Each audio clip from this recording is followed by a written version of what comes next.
let's go into the Wayback Machine and make what Julia Child says is one of the best French dishes ever. Today we're making coq au vin, chicken in wine. It's an old school dish. Julia Child loved to make it. I'm making her recipe. And look, here's the thing. It's a handful of ingredients, but it's simple as shit. It's a terrible reference because shit isn't, well, I guess it is simple, but it's simple as pie. Simple as pie. Dog simple. The dogs. It takes a little bit of time, but there is nobody out there in YouTube land that couldn't make this. I'm telling you, just watch what I do and do it. And because there's a 25-ish minute period of time when the chicken is simmering away and wine and chicken stock and garlic and tomato paste, stuff like that, that no matter what you did up to that point, that little simmering part will make all your sins go away, and it's gonna be outstanding. Fall off the bone-ish, super delicious. You're gonna love this. You're gonna love this. So if you're ready, I'm ready, and I say, let's go. First into the pan will be thick cut bacon, which normally would be fine by itself, but Julia loves her fat. So she says a couple tablespoons of oil, and in we go. And these will just live in here until they start to get light brown, 2 to 3 minutes. All right, we can take it out. We're leaving the grease in though. Next in is our chicken. And I have 3 thighs and 3 legs. Chicken goes in, skin side down. The goal here is browning, both sides. And I'm using a heavy bottom pot, which is ideal if you've got one. If you don't, the holidays are coming up, be good and ask your Santa. This just goes till we get little beautiful goldenness on each side. Well, we're waiting for this, golden brown, and as they get there, you can turn them over. Julia's next ingredient is cognac, and if you don't have it, you could use brandy like I am. And all cognac is brandy, not all brandy is cognac. It's gotta come from the cognac region. In any case, we pour it in, let it bubble, and then we're gonna light it. So you can take a match like this.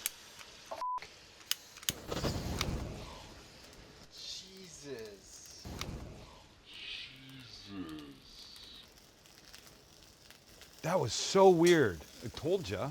I didn't think it'd be that crazy, and then you weren't even prepared for it. Jesus. Well, no, the problem was, so just let the alcohol burn off a little bit. Chinsy's the only one who didn't catch fire. I could feel that heat though. I'm like Okay, can you stop it? Stop talking for a second. You can let the alcohol burn off. If you're worried about it, you can put a lid on, but it's fine. Now, what's crazy is I poured it in, and I couldn't get this to go. But the fumes of it were so intense, when I finally lit my lighter on the outside, it caught and then it went. And Max almost lost his camera. I warned him. I almost lost my face. Next in, we add a little dried thyme, just a little. We throw in a bay leaf, which I'll have to use a couple because mine are broken. And she's pretty specific with this next item, 20 pearl onions. And I favor the frozen ones. I'll tell you why in a second. So get your onions in, turn the heat down just a little bit, put the lid on, and give it, 10 minutes. You can buy pearl onions fresh at the store. Then you bring them home, and then you peel them. And peeling 20 things this big is a gigantic pain in the ass. So don't do that. Do what I do. Buy frozen ones. They're already peeled. And no matter what you're making, you throw them in frozen, they're gonna be perfect in your recipe. Okay? Okay? Okay. So remember, frozen pearl onions, that's your goal. This covered up 10 minutes, then I'm back. And next move, gorgeous. This is flour. We sprinkle over everything. Of course, this is gonna help thicken up the whole deal. And now we wanna take our chicken and turn it around so the flour gets into our little sauce down here. Hello, everybody. Work it in a bit. You don't really wanna see white on the chicken. Great, couple minutes, covered up and I'm back. And here we go. Kill the heat. Boys, that's smelling good. Now we're gonna add 2 cups of red wine, a couple cloves of garlic. Oh boy, that was very satisfying. Tomato paste, the bacon. Last but not least, chicken stock or broth. I have 2 cups here, should be perfect. Just till it almost covers. Heat goes back on. All right, when you see it starting to simmer like that, lid goes on. 25 minutes, 30 minutes of a gentle simmer, and then we'll check and see how our chicken is. We're almost there. Et voila. There we go, look how beautiful. Okay, I've temped the chicken, it's done. Legs and thighs, 175, 180, 185. You're all good, all the way up. I mean, don't go past 190 if you don't have to, but this is great. But see, the sauce is beautiful, but it's not as thick as I want it. So two things will now happen. The chicken will come out. Look at the little beautiful red tinge it has from the red wine.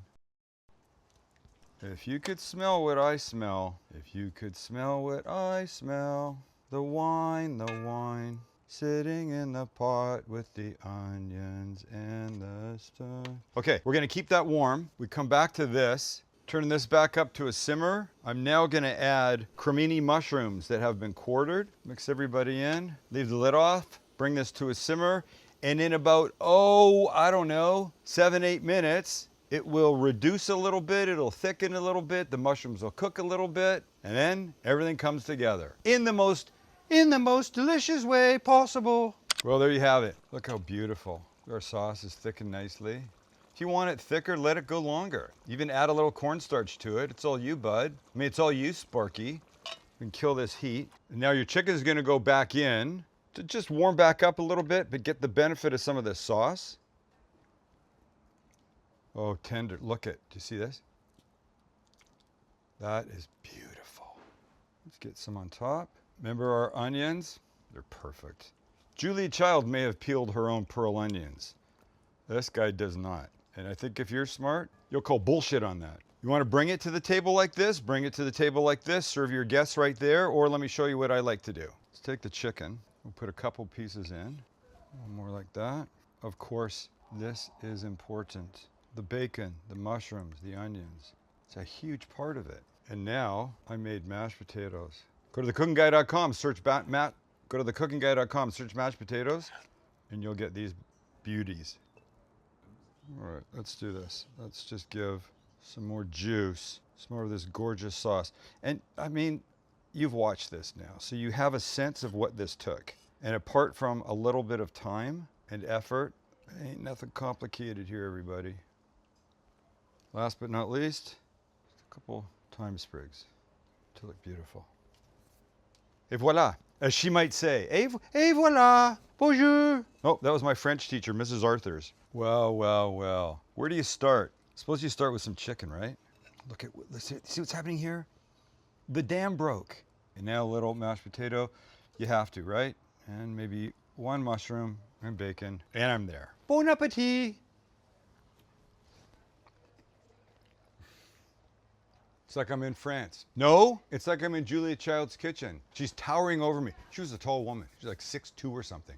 She's just made this, the apron's on, the whole situation is in black and white. She's speaking to me in English and French. I'm not understanding the French because I didn't pay enough attention in Mrs. Arthur's French classes back in high school. But the moment is glorious. I count Julia Child as one of the people that impacted my own career. Not from a food standpoint, but from a style standpoint. When Julia Child was in the kitchen, she was natural. If something went wrong, she went with it. How much shit goes wrong for me? And we go with it. Anyway, that's fantastic. You can make this. Please do. If you've gotten all this way and you've not hit subscribe yet, do it. Supports the channel. It's completely free. And you can win one of those knives just for being a subscriber. Okay? That's it for me. But au revoir.